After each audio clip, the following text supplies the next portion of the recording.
The United States Air Force admits that between 1952 and 1969, they conducted a study codenamed Project Blue Book. Its purpose was to determine if UFOs posed a real threat to the American people.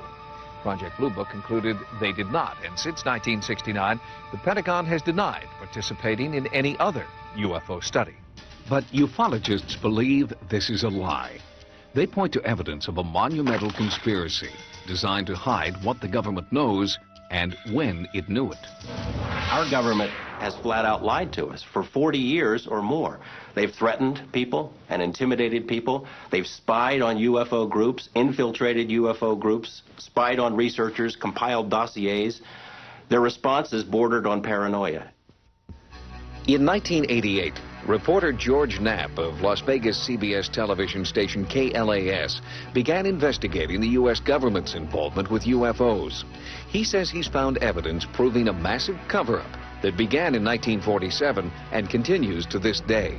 The CIA says that it does not collect information on UFOs, and it hasn't since the 50s. There are reams of documents squeezed out of the CIA that indicate that they have on staff CIA UFO experts, agency personnel monitoring the situation on an ongoing basis. The FBI denied having any documents on UFOs in the 1970s, the early 1970s. 3 years later, they released 1,700 pages of information on UFOs, documents that they had. They lie. But for UFO researchers, there is one persistent problem with those hundreds of released pages. Most, like this 1958 UFO memo to President Eisenhower, have been highly censored, essentially making them unreadable. Even this National Security Agency document explaining why UFO data should remain secret is itself almost entirely blacked out. Ironically, the official position of the U.S. government is that UFOs are not a threat to national security. Yet the agencies involved claim the censored information is vital to national security. From 1947 to 1969, the Air Force conducted Project Blue Book. Staffed with just 3 people, it studied 12,000 UFO sightings. All but 701 were explained to the military satisfaction. And the group that remained unexplained? It does not contain any pattern of purpose or of consistency that we can relate with to any conceivable threat to the United States. The Air Force closed Blue Book in 1969, but project critics weren't satisfied. The first person to head it up, Captain Edward J. Rappelt, quit in disgust, wrote his own book, and declared that there was something to UFOs, and the Project Blue Book was nothing more than a whitewash.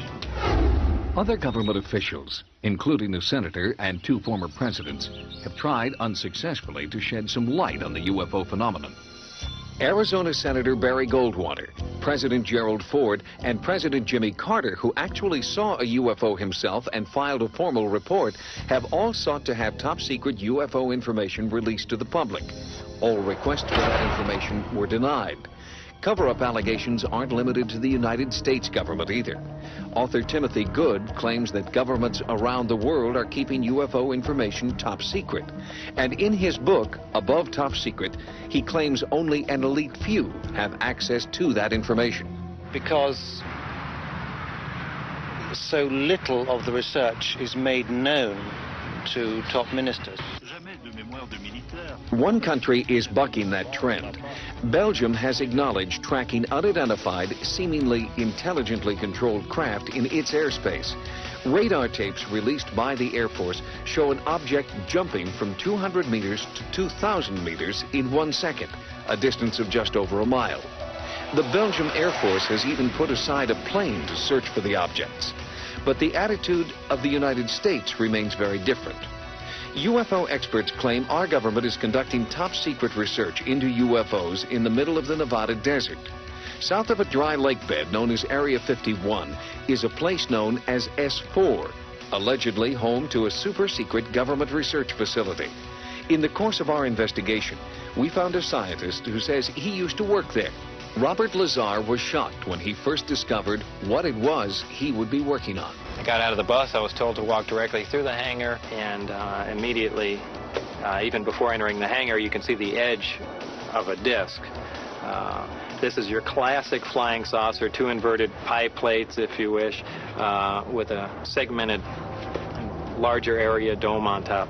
Within minutes of that, I finally realized that this had nothing to do with something the government was producing.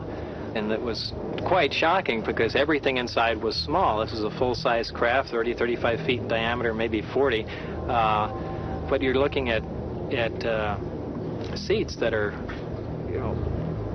18 inches off the ground, obviously made, for something smaller. And certainly wasn't made for children to play in. Lazar says there were 9 spaceships in all, and he claims to have seen one fly. It began to lift off the ground almost silently. There was a hiss sound, like a corona discharge if you hear around high voltage systems, accompanied by a faint, it probably would have been brighter at night, a faint blue glow around the bottom. As the craft approached about 30 feet, 20 feet, something like that off the ground, that corona discharge disappeared. The sound stopped and the craft stood there silently and slowly drifted over to the left and then to the right. The government denies they're testing alien craft at S4. Lazar no longer works there and nowadays spends his time working on one of his hobbies, jet car racing. He alleges that after he went public, security officers at the base threatened his life. He also says that his employment and military service records have disappeared. Despite repeated requests, the government can't find them. The subcontractor who hired him for the job at S4 refuses to comment. But a few clues support Lazar's contention that he is a scientist and that he has worked for the government. This W-2 form indicates that he had been employed by the Department of Naval Intelligence. Before his stint at S4, Lazar claims to have worked at the Los Alamos National Laboratory. Los Alamos officials can't find any record of him, but his name does appear in a laboratory phone book from that time. Reporter George Knapp was able to track down a few of Lazar's colleagues who could confirm parts of his story. But when they talked to Knapp, something strange happened. One after another had visits from government personnel who basically intimidated or told them to back off, followed them around. There didn't have to be any direct communication where an agent says, you keep talking to this guy, you're going to end up in a river.